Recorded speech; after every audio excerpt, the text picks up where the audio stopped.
बहुत स्वागत, आप देख रहे हैं आपका प्रोग्राम कहानी कुर्सी की। मैं हूं सौरभ, आपके साथ। हमारे साथ आज मेहमान हर्षवर्धन त्रिपाठी जी, विजय त्रिवेदी जी और समीर चौगांवकर साहब। और आइए बात करते हैं उपराष्ट्रपति चुनाव की। कल देर शाम नतीजे आए और वही हुआ जो होना था। सीपी राधाकृष्णन एनडीए के कैंडिडेट जीत गए। 152 वोट से वो जीते। उनको मिले 452 मत। और दूसरी तरफ जो ऑपोजिशन के कैंडिडेट थे, साझा उम्मीदवार थे बी सुदर्शन रेड्डी, उनको मिले 300 वोट। 152 वोट से जीत हो गई सीपी राधाकृष्णन साहब की। यह बात सही है कि यह मार्जिन जो धनखड़ साहब का 2022 में था उससे कम है, इसमें कोई शक नहीं, क्योंकि एनडीए की ताकत ही तब से अब काफी कम हो गई है। 300 प्लस पर बीजेपी थी, वो 240 पर है, तो सीधा सीधा अंतर यही है। लेकिन फिर भी इसको कांग्रेस पार्टी कह रही है कि ये तो पॉलिटिकल और मॉरल विक्ट्री हमारी और हार भारतीय जनता पार्टी की है। लेकिन इसमें अब एक जानकारी आ रही है, वो मैं आपको बताता हूं। जो क्रॉस वोट हुआ है, जिसकी पहले बहुत चर्चा थी कि इधर क्योंकि विप लागू नहीं है तो एक पार्टी का आदमी अपनी पार्टी लाइन से बंधा हो जरूरी नहीं है, गुप्त मतदान है, वो दूसरे को वोट दे सकता है। और वो हुआ। ऐसा लगता है, भले ही सीधे सीधे कैसे वोट दिया ये नहीं पता लगा हो, लेकिन वोट खराब जरूर किए गए। मैं कह रहा हूं, चलिए कह देता हूं हुए। अब उसमें कितनों ने जानबूझ के किए ये पार्टियां ही पूछ रही हैं। 15 वोट इनवैलिड हो गए। और अभी जो कुछ जानकारी आ रही है, अभी क्योंकि इसकी कोई ऐसी कभी कोई औपचारिक पुष्टि कभी नहीं होने वाली, ये खबर हमेशा सोर्सेस से ही रहेगी, उसमें यह कि 10 से ज्यादा वोट उसमें शायद इंडिया गठबंधन के सांसदों के थे। उसमें अलग अलग पार्टियों के नाम भी आ रहे हैं। पार्टियों का नाम लेना अभी ठीक नहीं है, और जानकारी है कि तो मैं आपको बताऊंगा, लेकिन वो ऑपोजिशन कैंप के बताए जा रहे हैं। 10 सांसदों के वोट जो हैं वो जो टोटल 15 में से वो इधर के थे। इसमें आम आदमी पार्टी के 3 बताए जा रहे हैं वोट, आरजेडी के 2, जेएमएम का 1 वोट बताया जा रहा है, और शिवसेना यूबीटी के 2 सांसदों के वोट खराब हुए, इनवैलिड हुए। क्या वजह रही होगी? आपने जहां टिक करना था वहां नहीं किया, जहां वरीयता लिखनी थी वहां नहीं लिखी, कुछ और लिख दिया, कोई सिग्नेचर कर दिया, किसी भी वजह से सेट फॉर्मेट में वोट नहीं डाला तो वोट इनवैलिड हो गया। 15 वोट। आज किसी ने लिखा भी है, या तो हमारे सांसद जो हैं वो इतनी सिंपल सा काम, एक वोट डालना, वो नहीं कर पा रहे, तो ये हमारे सांसदों की क्वालिटी बताता है। प्रशिक्षण मिलने के बाद भी, प्रशिक्षण मिलने, दोनों कैंपों ने प्रशिक्षण दिया था। एनडीए ने 2 दिन की वर्कशॉप दी थी, इंडिया गठबंधन ने 1 दिन का मॉक पोल किया था। इसके बावजूद वोट खराब हो रहे हैं। तो फिर नियत पर बात आती है कि आपने जानबूझकर अपना वोट खराब किया है, किसी की मदद करने के लिए आपने अपना वोट खराब किया। अब एक दूसरे के कैंप में सेंध लगाने के प्रयास तो हो ही रहे थे, ये तो खुलेआम चल रहे थे। और एनडीए वाले कह रहे थे कि उनके बहुत से लोग हमारे संपर्क में, कांग्रेस पार्टी कहती थी कि बीजेपी के बहुत से लोग टूटेंगे, इनके सहयोगी बहुत सारे टूटेंगे। अब वो हो गया है, ये स्पष्ट दिखाई दे रहा है। 14 सांसद एब्सटेन हुए हैं, जिसमें बीआरएस, अकाली दल और बीजेडी वो इसमें नहीं रहे। लेकिन अभी जो वोट खराब हुए, इस पर कांग्रेस पार्टी के नेता चिंता जता रहे हैं। मनीष तिवारी ने कहा कि क्रॉस वोटिंग अगर हुई है तो इसकी जांच होनी चाहिए। कथाकथित तौर पर क्रॉस वोटिंग हुई है तो ये अति संवेदनशील और बहुत ही संगीन बात है। और जो तथ्य सार्वजनिक हुए हैं, जो सवाल आप पूछ रहे हैं, अगर उसमें ज़रा सी भी सच्चाई है तो जो इंडिया ब्लॉक के घटक दल हैं उनको इसकी तय में बहुत बारीकी से जाना चाहिए। अब देखिए, मनीष तिवारी कह रहे हैं तथाकथित तौर पर क्रॉस वोट हुआ है तो इसकी जांच होनी चाहिए, इसकी तह में जाना चाहिए। मतलब कौन लोग हैं जो हमारे बीच में हैं लेकिन काम उधर वालों का कर रहे हैं। इमरान मसूद, ये भी कांग्रेस के सांसद हैं, इन्होंने कहा कि सरकार ने इंडिया अलायंस के कैंडिडेट को हराने के लिए सारी कोशिशें की, लेकिन पिछली बार के मुकाबले विपक्ष के इस बार 14% ज्यादा वोट आए। ये भविष्य के लिए अच्छे संकेत हैं। नहीं, देखिए, सब लोग लगे हुए थे और इंडिया गठबंधन ने पूरी ताकत लगा करके चुनाव को मैनेज करने का काम किया। सरकार ने पूरा कोशिश की, उसके बावजूद भी वो बहुत डेंट दे नहीं पाए। तो ये उनको अपने आप में सोचने का प्रश्न है उनके लिए। 14% की बढ़ोतरी रिजल्ट के अंदर है, पिछले कैंडिडेट में और इसमें। आप देखें, पहले 26% था, अभी 40% है। तो अपोजिशन तो गेन नहीं कर रहा है, अपोजिशन लूज थोड़ी कर रहा है। जिस तरह का माहौल देश के अंदर बना हुआ है, निश्चित रूप से परिवर्तन आएगा। 2 अलग अलग बातें एक एक करके बात करते हैं। इमरान मसूद ने जितनी भोलेपन से ये बात कही ना, हम बढ़ ही रहे हैं, ठीक, बात तो बड़े। उनको पिछली बार उनको 26% वोट मिला था उपराष्ट्रपति चुनाव में, इस बार 40% वोट मिला है। लेकिन इसमें हैरानी नहीं है भाई, ये होना ही था। एनीवे, पहले बात करते हैं ये क्रॉस वोटिंग की और ये वोट खराब होने की। तो क्रॉस वोट का कोई डेटा तो नहीं है, लेकिन खराब वोट का डेटा जरूर आ गया है और कई पार्टियों के सांसद जो हैं वोट नहीं डाल पाए ठीक से। त्रिपाठी जी, नहीं देखिए, मैंने ट्रम्प वाली बात पे कहा था कि राहुल जी के लिए बुरा लग रहा है। अब मैं कह रहा हूँ राहुल जी को बुरा ही नहीं लग रहा, हम लोग परेशान हैं। कहा जाता है मुद्दई सुस्त गवाह चुस्त। जिसने कैंडिडेट खड़ा किया, जिसने कहा कि हम संघ के खिलाफ एक ऐसा व्यक्ति ले आ रहे हैं जो बाद में नक्सलवाद का समर्थक हो न हो, लेकिन अमित शाह ने आरोप लगाया, पूरा चुनाव नक्सलवाद बनाम राष्ट्रवाद पर चला गया। पहली बार आज तक के चुनाव में ऐसा हुआ कि उपराष्ट्रपति का चुनाव आइडियोलॉजिकल बेसिस पे, वरना नहीं होता था कभी। और वो वहां कोई चिंता ही नहीं, हम लोग बेवजह जो है सूत न कपास जुलाहों में लट्ठम लट्ठा कर रहे हैं। अब कांग्रेस पार्टी कितनी कंफ्यूज्ड है जरा सोचिए। इमरान मसूद प्रसन्न है, 14% वोट बढ़ गए। जयराम रमेश प्रसन्न है, हम नैतिक को उस तरह से जीत गए। और मनीष तिवारी कह रहे हैं इसकी जांच कराएंगे क्रॉस वोटिंग की। अरे भाई, जब ये अंतरात्मा की वोट पर उस पर चुनाव होता है तो अंतरात्मा जागी। और ये तो सुखद है कि अभी भी हमारे सांसदों की अंतरात्मा जागती है। कई लोग तो ये कह रहे थे कि आत्मा अंतरात्मा ये नेताओं की होती ही नहीं, वो बड़ी मुश्किल से मिलती है, उनका सिर्फ शरीर होता है और कुछ होता नहीं है। तो ऐसे बात होने लगी। गलत तरीके की गलत अंतरात्मा जग गई ना, दूसरे साइड की जग गई, मतलब अपने साइड की जग गई। अच्छा, ये बताइए कौन इस वक्त नक्सल समर्थक कहलाना पसंद करेगा, बताइए, ये जरा बताइए। नहीं, जब बात ही वही आपने कर दी तो सब चले गए संघी के साथ, संघी उपराष्ट्रपति बन गया। तो संकट तो है ये बड़ा, देखिए। और उसके बाद कह रहे हैं लड़ाई है। ऑपोजिशन कह रहा था कि हमें हमारे 315 लोग हैं और सबने वोट डाला। पहले 352 कह रहे थे, फिर 325 आया कि 325 तो हमारे तय हैं। दोनों के बीच में 100 का अंतर था, यानी उधर 100 वोट ज्यादा थे। उसके बाद ये संख्या 315 आई और 315 में 15 इनवैलिड हो गए। तो भैया ईवीएम से क्यों नहीं? वही बात है ना, पहले लग रहा था 100 115 का मार्जिन रहेगा। टालिए नहीं इसको आप। हाँ, ईवीएम से वोट करा देते। ये सांसद महोदय लोग जब इतने समझदार नहीं हैं कि वो गड़बड़ कर दें, तो ईवीएम से वोट कराइए ना। वहां भी गलत बटन दबा सकते थे। नहीं, वहां गलत नहीं दबाने की जरूरत नहीं थी। वहां पे बटन ही गलत दबता है ना। मैं कह रहा हूं वहां जिस पे जाएगा गलत ही जाएगा। हाँ, वही मैं कह रहा हूँ, ईवीएम पर नहीं, ये इंपॉर्टेंट बात है। 115 वोट का अंतर होने का अनुमान था बीजेपी की साइड को कि हम एक 100-125 वोट से जीतेंगे। ठीक है, 115 कल देवेंद्र पराशर हमारे पॉलिटिकल एडिटर बता रहे थे।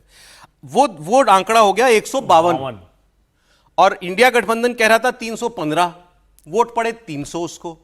तो ये भी मान लें कि 15 सारे वोट इनवैलिड अगर इनके नहीं भी थे, सारे 15 या तो आपके इनवैलिड हो गए ऑपोजिशन के, चलिए उसमें से कुछ मान लेते हैं दूसरी तरफ के भी थे, हालांकि 10 से ज्यादा थे इनका ऐसा बताया जा रहा है। तो फिर कुछ लोगों ने क्रॉस वोट भी किया। यही बात मनीष तिवारी कह रहे हैं और ये चिंता की बात होनी चाहिए।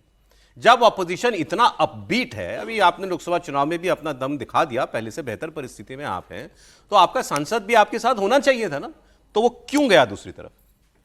देखिए, तय था, मतलब अपन लगातार डिस्कशन कर रहे थे कि भाई इस बार इंडिया गठबंधन से वोट टूटेंगे। अब अंतरात्मा की आवाज़ कह लीजिए या फ्लोर मैनेजमेंट कह लीजिए या राहुल गांधी का जिस तरीके से मलेशिया चले जाना और किसी मतलब सांसदों से बात न करना, हो सकता है कि लोगों को भाई हमारे नेता के विपक्ष के नेता को इसमें इंटरेस्ट नहीं है उपराष्ट्रपति के चुनाव में, वो मलेशिया जा रहे हैं। और जिस तरीके से बिल्कुल भारी मन से विपक्ष के नेता आपस में बात कर रहे थे इसको लेकर, किसी तरह की उनमें एकजुटता दिख नहीं रही थी। देखिए 2022 में भी क्या हुआ था, 2022 में जब चुनाव हुआ था और जब धनखड़ साहब उपराष्ट्रपति चुने गए थे, तो उस चुनाव में भी 15 वोट खराब हुए थे। और तब भी कांग्रेस का ये बयान आया था कि जो 15 वोट हुए इसमें से 12 वोट कांग्रेस के खराब हुए थे। तो कांग्रेस के नेता तब भी कह रहे थे कि भाई इतना प्रशिक्षण हमने दिया, इतना बताया और सांसदों को मालूम है कि कैसे वोटिंग करना रहती है, उसके बाद भी ये वोटिंग जानबूझ के क्या वोट खराब कर आते हैं। ये मानना सर बिल्कुल गले नहीं उतरती बात कि कोई गलती कर सकता है। जानबूझ कर वोट खारिज कराए जाते हैं। कई लोगों को भी गए, उन्होंने, हो सकता है जानबूझ कर वोट खारिज कराया गया, मुझे लगता है जानबूझ करके उन्होंने वोट खारिज किए।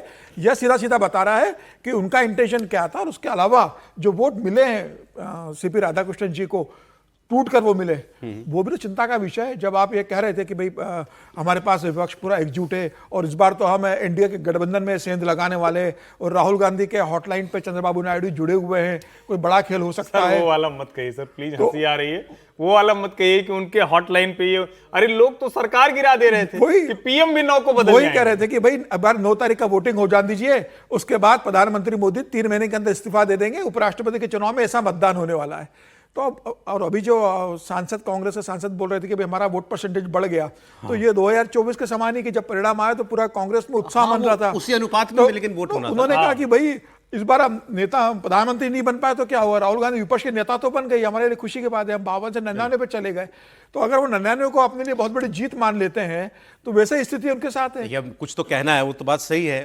ये विपक्ष भी जानता था नंबर उनके पास नहीं है, नंबर बढ़ के आए हैं, तो मतलब पिछली 2022 के मुकाबले नंबर नहीं थे, विपक्ष जानता था, लेकिन इतनी बड़ी सेंध लगेगी क्या विपक्ष जानता था? ये तो जानकारी होना चाहिए ना कि आपके पास आप इतनी पूछना सूझ चाहते हैं होगी। कुछ? एक सवाल पूछना चाह रहा हूँ, क्योंकि मैं तो सर देखिए लेख फेक भले बहुत लिख लूँ, किताब नहीं लिख पाता हूँ सर। मोरल विक्ट्री पे कोई बुक आपकी प्लान है? मोरल विक्ट्री पे नहीं, कल किसी पत्रकार ने लिखा ये एक्स पर कि ये कह रहे हैं कि ये हमारी मॉरल और पॉलिटिकल विक्ट्री है, तो फिर उपराष्ट्रपति भी जो है रेड्डी साहब को बना देना चाहिए। और कैसे जीत होती है, पॉलिटिकल और मॉरल विक्ट्री? यही तो होता है।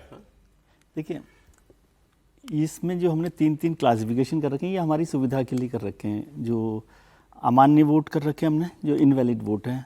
दूसरा आपने कर रखा है गैर हाजिर वोट, एब्सटेन वोट होता है। और तीसरा वोट आपने किया क्रॉस वोट। 3 वोट हैं, ये हमने क्लासिफाई करने के लिए अच्छा कर दिया। बाकी मेरे हिसाब से जितनी मैंने पार्लियामेंट्री रिपोर्टिंग की है उसमें तीनों एक ही है। आप कैसे क्रॉस वोट करते हैं ये आपको तय करना है। जैसे पार्टी बचाने के लिए जेडीए, क्या नाम है उनकी पार्टी का, पटना साहब की बीजेडी और बीआरएस ने एब्सटेन कर दिया, अकाली दल भी हो गया, क्रॉस वोट अकाली दल भी हो गया।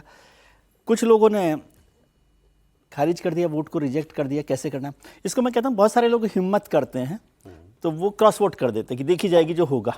बहुत सारे लोग हिम्मत नहीं कर पाते तो वो रिजेक्ट कर देते वोट। लेकिन इसका मतलब हुआ कि 15, 15, 30 और 14 44 वोट क्रॉस वोट हुए एनडीए के सपोर्ट में।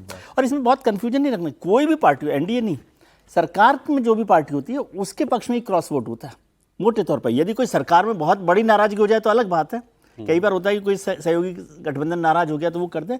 नॉर्मली विपक्ष की तरफ से ही क्रॉस वोट होता है, इसलिए इसमें कन्फ्यूजन आप रख रहे हैं कि सारे ही विपक्ष के हो गए कि नहीं हो गए, होते ही उनके हैं। हाँ ठीक है। और यदि आप उनको वोट्स को देखेंगे खारिज कैसे हुए हैं तो आपको समझ में आ जाएगा कि ये खारिज किए गए। अब वो थोड़े से कमज़ोर लोग होते हैं, वो सोचते हैं भी पता नहीं क्रॉस वोट करेंगे तो। और इसको भी आप समझ लीजिए कि वोट भले ही ये हम सब लोग कहते हैं सीक्रेट वोट है, पार्टी का जो लीडर होता है, पोलिंग एजेंट रहता है, वो एक एक आदमी की शक्ल से जानता है कि किसने क्रॉस वोट किया है, पता चल जाता है। हाँ। और वो तो पार्टी एजेंट की बात छोड़ दीजिए, समीर जी से पूछ लीजिए नाम, यदि आपको पूछने हो तो वो भी आपको बता सकते हैं। देखिए पार्टियां मैंने बता दी, हम नाम तो आप लोग एक बताएंगे ना। सवाल तो सर से फिर बनता है सर, वो जो बढ़िया वाली तस्वीर आई थी प्रियंका जी और शशि थरूर जी वाली, तो वो अंतरात्मा वाली लग रही थी या कैसी लग रही थी? मन मिले हुए थे। नहीं सर, मत मिल गए थे। और राज्यसभा में अभी जो वोटिंग होती है सांसदों का 2022 का, तो एक एग्जाम्पल है कि एक सांसद से पूछा गया कि भाई क्या हुआ, तो उन्होंने कहा मैंने अपने पेन का इस्तेमाल किया। तो उनसे कहा भाई जो पेन दिया जाता है उसको इस्तेमाल करना पड़ता है, आपको बताया गया था, प्रशिक्षण दिया गया था।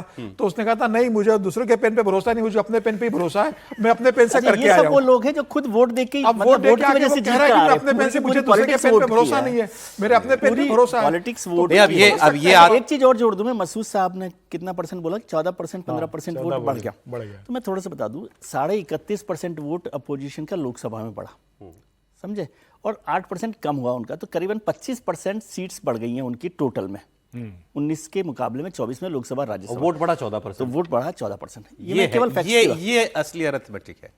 ये 25% वोट बढ़ गया था लोकसभा इलेक्शन में, और लोकसभा राज्यसभा मिला के लोकसभा में तो मतलब 31% बढ़ उनकी गया। उनकी स्ट्रेंथ बढ़ गई स्ट्रेंथ के थी, हिसाब से और वोट बढ़ रहा है, 14%। इस चुनाव में वोट बढ़ रहा है 14%। तो वो बाकी 10%, वही जो आपने 3 कैटेगरी बताई, उसमें चला गया। नहीं तो फिर वही राहुल, जो चलिए समीर खैर। जी ने कहा है ना कि राहुल जी मलेशिया चले जाएं, आप सांसद देखिए बेचारे उधर भी नहीं जा सकते। देखिए सुप्रीम कोर्ट में एसआईआर की सुनवाई लगभग कंक्लूजन पर आ चुकी है, बिहार में एसआईआर हो चुका है, अब पूरे देश के अंदर एसआईआर होगा। उसके लिहाज से आज एक इंपॉर्टेंट डे है, तो इसकी हम लोग बात कर लेते हैं, क्योंकि इस पर बहुत सारी पॉलिटिकल पार्टीज का आगे का क्या रवैया होगा वो डिपेंड करता है।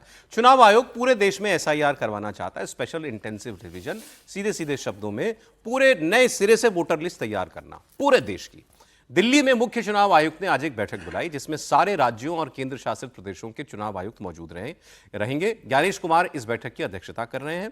सारे राज्यों के सीईसीज अपनी रिपोर्ट केंद्रीय चुनाव आयोग को सौंपेंगे, जिसमें वोटर लिस्ट के इंटेंसिव रिवीजन से जुड़े प्रस्ताव होंगे, और चुनाव आयोग इसी साल के अंत में कुछ राज्यों में एसआईआर की प्रक्रिया शुरू कर देगा, खासकर उन राज्यों में जहां अगले साल चुनाव होने हैं, जैसे कि बंगाल, असम, तमिलनाडु, केरल। यहां एसआईआर को लेकर ऑलरेडी बड़ा विरोध हो रहा है।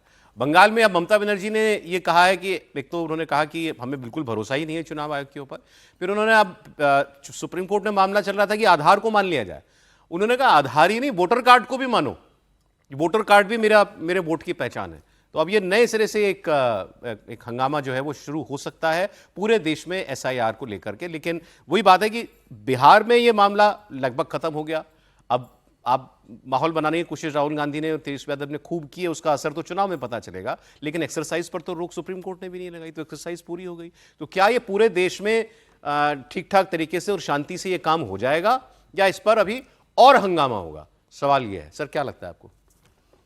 राजनीतिक तौर पर तो बहुत हंगामा होने वाला है, लेकिन मुझे लगता है कि ये काम करना ही चाहिए, करना चाहिए। हाँ, और एसआईआर से सारी देश भर की जो लिस्ट है राज्य की, लोकसभा की, सब को साफ कर लेना चाहिए एक बार, और सबके फायदे की बात है। भले ही आपको लगता हो कि थोड़ा सा नुकसान हो रहा है, आज नुकसान हो रहा है, कल नुकसान हो रहा है, लेकिन अंतिम रूप से सभी राजनीतिक दलों के लिए फायदेमंद है कि एक अच्छी संशोधित इलेक्टोरल लिस्ट हो और उसके आधार पर वोट किया जाए, और उसमें सब पॉलिटिकल पार्टीज पूरी तरह से मिलकर इसको, पहले भी हम लोगों ने बात की थी कि चुनाव आयोग की एक्सरसाइज मत समझिए, ये पॉलिटिकल पार्टीज के लिए ज़्यादा जरूरी है, तो वो भी उसके साथ मिल जाए, तो वो तो बिहार में नहीं हुआ, लेकिन हाँ, तो वो मैं कह रहा हूँ, लेकिन वो हो जाएगा तो बेहतर होगा, क्योंकि आपके लिए ज़्यादा जरूरी है। इलेक्शन कमीशन में तो 4 वोट गलत जाएंगे, सही जाएंगे, उनके कोई फर्क नहीं पड़ रहा है, ठीक है।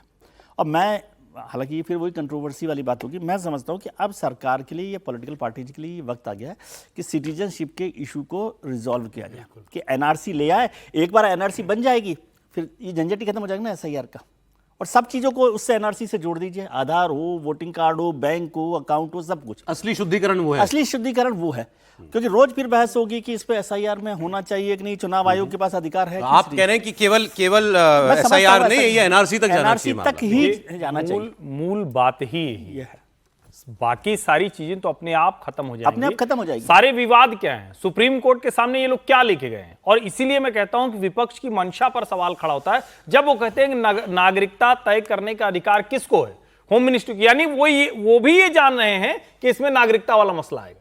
तो जो बात विजय जी ने कही, मैं 100% उसी को आगे बढ़ाता हूं कि भारत की आज की जो स्थिति है, जो आंतरिक सुरक्षा के हालात हैं, जो देश के अगल बगल के देशों की स्थिति है, उसमें तुरंत आवश्यकता है कि नेशनल रजिस्टर ऑफ सिटीजनशिप वो लागू हो, हर व्यक्ति का अपना नागरिकता पहचान पत्र हो, दूसरी सारी चीजें उसके बाद होती रहेंगी, शुद्धिकरण तो वही है। नहीं तो देश उस विवाद से आगे बढ़ गया जो पिछली बार एनआरसी के नाम पे हुआ था। नहीं, करना पड़ेगा ना, नहीं वो करना ही पड़ेगा। आपके और पास दुनिया कोई भर रास्ता के नहीं। देशों में भी होता है ना, आप सारी जगह जाते हैं तो एक रजिस्टर तो होता है, और आप पासपोर्ट जो बना रहे हैं, पासपोर्ट क्यों बनवा रहे हैं आप? कहीं बाहर जाने के लिए। पहचान है मेरी, तो पहचान काय की, किस चीज की नागरिकता पहचान है? नागरिकता की पहचान है ना। भारतीय तो फिर नागरिक। बाहर जाने के लिए आपको नागरिकता की पहचान की जरूरत है, हिंदुस्तान में रहने के लिए नागरिकता की पहचान की जरूरत नहीं है। अब सर ये बात समझने वाले तो हो ना सामने।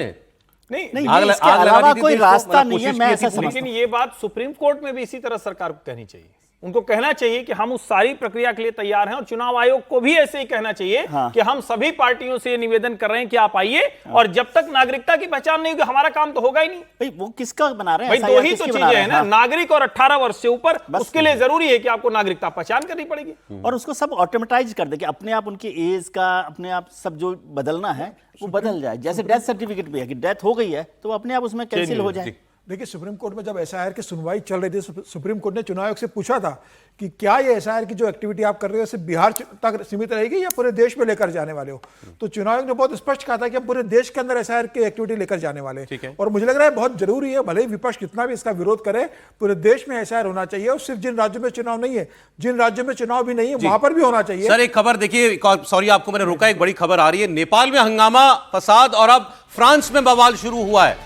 आपको खबर दे रहा हूं फ्रांस की सड़कों पर इस वक्त जबरदस्त हंगामा हो रहा है। इमैनुअल मैक्रों के खिलाफ सड़कों पर लोग उतर आए हैं और सरकार की नीतियों के खिलाफ प्रदर्शन कर रहे हैं। यहां भी वही धुआं, वही आग आपको दिखाई दे रही है। फ्रांस में इस वक्त माहौल बिगड़ा हुआ है, ये तस्वीरें आ रही हैं इमैनुअल मैक्रों सरकार के खिलाफ। अभी तो प्रधानमंत्री बदले हैं वहां पर। अभी बदले हैं और ये बहुत मतलब गंभीर है अगर फ्रांस में इस तरीके से हुआ। पहले भी फ्रांस में बहुत फ्रांस तो जबरदस्त पहले भी- हमला हुआ था पहले जब भी काफी पेरिस की सड़कों पर पूरी तरीके से आग की जरिया कर दिया गया था और एक तबका जो था जो मुस्लिम कम्युनिटी का डोमिनेट करता था, उन लोगों ने किस तरीके से पूरे पेरिस को बंधक बना लिया था उस समय। तो मुझे लग रहा है कि अब फिर ये सड़कों पर उतरना शुरू हो गए। अब इसमें कौन से कट्टरपंथी तत्व हावी है देखने वाली बात होगी। और जिस तरीके से अभी ईद के दिन फ्रांस में रैली निकली थी, अभी 2 दिन पहले जब ईद थी, कितनी बड़ी रैली फ्रांस की सड़कों पर निकली थी मुस्लिम समुदाय की। तो क्या ये जो उपद्रव हो रहा है उस समुदाय से जुड़ा हुआ मामला अभी है? क्या देखना है, क्या पड़ेगा नहीं, सर, ये देखना तो पड़ेगा इसके पीछे इसमें कौन लोग शामिल है। हैं, क्योंकि बिल्कुल फ्रांस इमिग्रेशन पॉलिसी के मामले में बटा हुआ है, बटा हुआ है बहुत ज्यादा। वहां पर एक धड़ा ऐसा है और उसमें इमैनुअल मैक्रोन को शामिल माना जाता है जो थोड़ा सॉफ्ट होते हैं इमिग्रेशन के प्रति है, और लोगों के अंदर नाराजगी बढ़ती जा रही है कि हमारा कल्चर, हमारी संस्कृति वो मिटाई जा रही है इमिग्रेंट्स के द्वारा। अब इसमें किस तरफ का गुस्सा ये सड़कों पर निकला है और क्या उससे जुड़ा हुआ मामला है, ये अब थोड़ी देर में सारी डिटेल आएगी तो आपको बताएंगे। लेकिन फ्रांस की सड़कों पर भी आग, तो ये तो जब कभी हमारे आस पड़ोस में होता है या एशिया में कहीं होता है तो ये यूरोप के देश और अमेरिका कह देते हैं थर्ड वर्ल्ड में ये सब होता है, तो ये तो फर्स्ट वर्ल्ड है। फ्रांस में ये हो रहा है सड़कों के ऊपर और लगातार हो रहा है, लगातार इस किस्म की खबरें जो हैं वो वक्त वक्त पर आ रही हैं। और ये 2 तस्वीरें मैं आपको दिखाता हूं, क्या अंतर करेगा इसमें कोई? एक नेपाल की तस्वीर, एक फ्रांस की तस्वीर है। फर्क दिख नहीं रहा है। फ्रांस में पिछले दिनों भी काफी वो बवाल वहाँ पर अरे हुआ। प्रधानमंत्री जो बदले गए, ये मामला क्या था अभी? ये मतलब इमैनुअल मैक्रोन की पार्टी का अल्पमत हो गया, अच्छा। जिसकी वजह से प्रधानमंत्री बदलना पड़ा। हालांकि प्रधानमंत्री उन्होंने अपने ही अपनी- बहुत अपनी- जबरदस्त सपोर्टर को वहां बिठा दिया है। इसकी भी एक वजह मानी जा रही है, अभी ये सारी डिटेल आएगी तो पता चले, लेकिन इसका ये मतलब हुआ कि विरोध करने वाले वो लोग हैं जो ये मानते हैं कि अब इमैनुअल मैक्रोन को या उनकी पार्टी को सत्ता में रहने का अधिकार है। अल्पमत में अल्पमत में तो इनके यहाँ राष्ट्रपति सीधा चुना जाता है सीधा चुना जाता है। राष्ट्रपति सीधे चुना जाता है और प्रधानमंत्री जो है वो सरकार चुनती है। ये देखिए कुछ और तस्वीरें फ्रांस से आ रही हैं।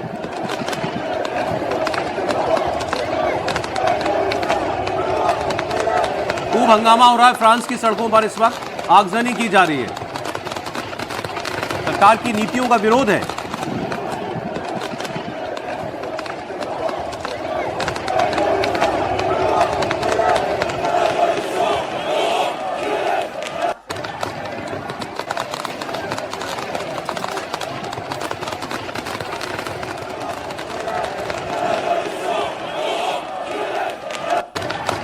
ये पेरिस की तस्वीरें हैं, लाइव तस्वीरें इस वक्त आपको हम दिखा रहे हैं।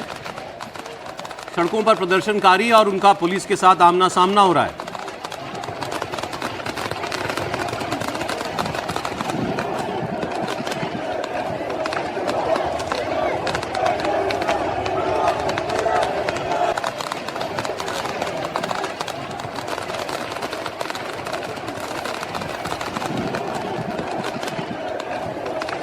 इमैनुअल मैक्रोन सरकार पर दबाव लगातार बढ़ता जा रहा है। देखिए वहां पर ये ब्लॉक एवरीथिंग एवरीथिंग के नाम से बवाल शुरू हुआ। ब्लॉक एवरीथिंग, ब्लॉक एवरीथिंग, ये पूरा बवाल है। और इसकी वजह से अभी तक वहाँ सिर्फ पेरिस में कई जगहों पर ये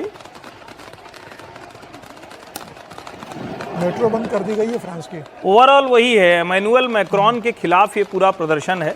अभी तक 75 लोगों से अधिक की गिरफ्तारी हुई है। जगह जगह वो इस तरह के प्रदर्शन दिख रहे हैं। और ये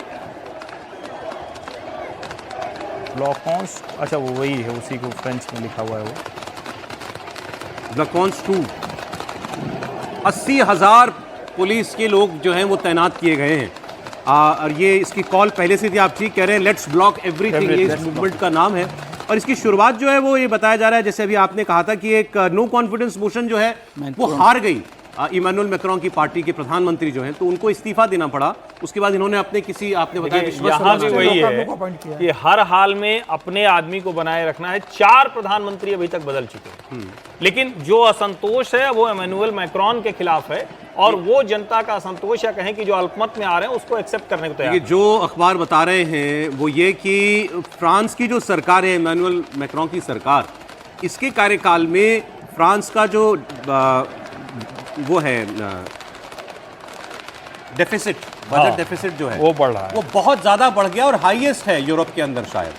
मतलब कर्जा बहुत ज़्यादा बढ़ गया है, 44 बिलियन यूरो का डेट है फ्रांस के ऊपर, और अब ये सरकार प्रयास कर रही थी कि इस कर्जे में कुछ कटौती की जाए, इस डेफिसिट को कुछ कम किया जाए। इससे शायद लोगों को ये अंदेशा हुआ कि सरकार अपनी पॉलिसीज में या योजनाओं में कुछ कटौती करेगी। मोटे तौर पर ये आप कह सकते हैं कि सरकार की अलोकप्रियता है ये जो इस वक्त दिखाई दे रही है। वैसे भी वो फुल मेजॉरिटी की सरकार नहीं थी ये, इमानुएल मैक्रों की कोएलिशन गवर्नमेंट थी ये।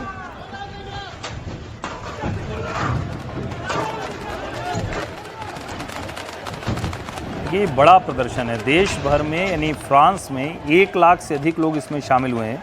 90% वहाँ की जो नेशनल रेल है SNCF, वहाँ जगह जगह इश्यूज आए हैं। जो एयरपोर्ट्स हैं उनमें मुश्किलें आई हैं, और ओवरऑल जो जितने भी हाईवेज हैं, सड़कें हैं, उस पर भी जगह जगह लोगों ने प्रदर्शन किया है। तो ये ऐसा नहीं कि सिर्फ पेरिस का प्रदर्शन है, ये पूरे फ्रांस में ये प्रदर्शन दिख रहा है। 2022 में जब दूसरी बार राष्ट्रपति बने इमानुएल मैक्रों, तब से अब तक 5 प्रधानमंत्री बन चुके हैं जी।